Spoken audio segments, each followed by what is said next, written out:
ಯಾವೊಬ್ಬ ನಾಯಕರು ಖಂಡಿಸ್ತಾರೆ ನೋಡಿ, 2 ದಿನ ಬಹಳಷ್ಟು ಸ್ವಲ್ಪ ಮೌನಕ್ಕೆ ಶರಣಾಗಿದೆ. ಯಾಕಂತಂದ್ರೆ ನನಗೆ ಒಂಥರ ಶಾಕಿಂಗ್ ನ್ಯೂಸ್. ಯಾವತ್ತೂ ಕೂಡ ಯಾರ ಕಡೆಯಿಂದ ಸರಿದ್ರು ಅಂತ ಅನಿಸ್ಕೊಂಡಿಲ್ಲ.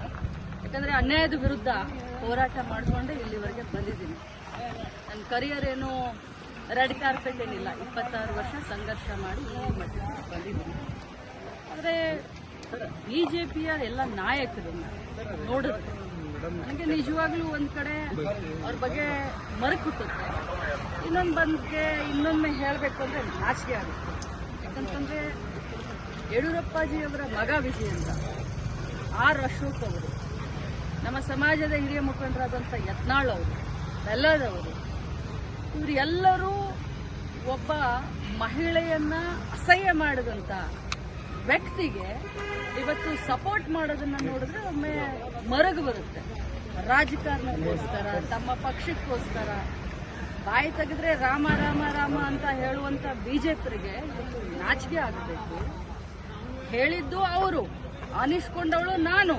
ಇವತ್ತು ಇಡೀ ರಾಜ್ಯದಲ್ಲಿ ಹಾರ ತುರಾಯಿ ಹಾಕಿ ವೈಭವೀಕರಣ ಮಾಡಿಸ್ಕೊಳ್ತಾ ಇದ್ದಾರೆ ಸಿ.ಟಿ. ರವಿ ಅವರು. ಅವರಿಗೆ ಆತ್ಮ ಸಾಕ್ಷಿ ಅಂತ ಏನಾದರೂ ಇದ್ರೆ, ಅವರು ತಾಯಿಯ ಮಗ ಆಗಿದ್ರೆ, ಅವರ ಹೆಂಡತಿ ಇದ್ರೆ ಅವ್ರಿಗಾದ್ರೂ ಅಟ್ಲೀಸ್ಟ್ ಹೇಳಬೇಕು. ಅವರಿಗೆ ಅಪರಾಧಿ ಭಾವನೆ ಕಾಡ್ತಾ ಇದೆ. ಆದರೆ ಒಂದು ಮಾತನ್ನ ತಮ್ಮ ಮುಖಾಂತರ ಹೇಳಲಿಕ್ಕೆ ಬಯಸ್ತೇನೆ. ನಿಜ, ನನಗೆ 2 ದಿನ ಬಹಳಷ್ಟು ಆಘಾತವಾಗಿತ್ತು. ಆದರೆ ಅನ್ಯಾಯದ ವಿರುದ್ಧ ಹೋರಾಟ ನಾನು ನಿಲ್ಲಿಸೋದಿಲ್ಲ. ಮತ್ತೆ ನಾನು ಸಭಾಪತಿಯವರಿಗೆ ಮನವಿಯನ್ನ ಕೊಡ್ತೀನಿ. ಯಾಕಂತಂದ್ರೆ ಅವರು ತಮ್ಮ ಮಾಧ್ಯಮದಲ್ಲಿ ನೋಡಿದ್ದೀನಿ, ಅವ್ರು ಹೇಳಿದ್ದಾರೆ, ಇವತ್ತು ಬೆಳಗ್ಗೆ ಹೇಳಿದ್ದಾರೆ, ನಿನ್ನೆ ಹೇಳಿದ್ದಾರೆ, ನಮ್ಮ ಸದನದಲ್ಲಿ ನಮ್ಮ ಏನು ರೆಕಾರ್ಡಿಂಗ್ ಇದಿರುತ್ತೆ ಅದು ಮ್ಯೂಟ್ ಆಗಿತ್ತು, ನನಗೆ ಬರಲಿಲ್ಲ, ಆದರೆ ಮಾಧ್ಯಮದಲ್ಲಿ ಇದೆ ಅಂತ ಹೇಳಿದ್ದಾರೆ. ನನ್ನ ಹತ್ರ ಕೂಡ ಸಾಕ್ಷಿ ಇದೆ. ನಾನು ಕೂಡ ಸಾಕ್ಷಿಯನ್ನು ರಿಲೀಸ್ ಮಾಡ್ತೀನಿ. ಯಾವುದೇ ಕಾರಣಕ್ಕೂ ಸಿ.ಟಿ. ರವಿ ಅವರನ್ನ ಕ್ಷಮಿಸುವಂತ ಕ್ರಮೇನೇ ಇಲ್ಲ. ನಾನು ಹೋರಾಟ ಮಾಡ್ತೀನಿ.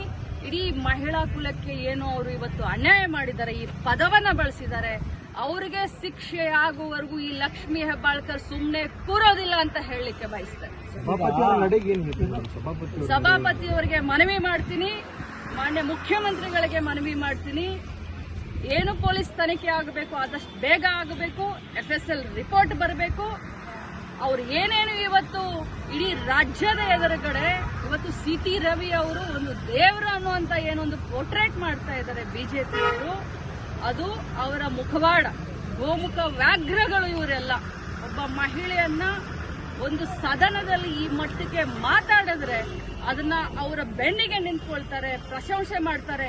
ಯಾರಾದ್ರೂ ಒಬ್ರು ಅದನ್ನ ಖಂಡನೆ ಮಾಡಿದ್ರ?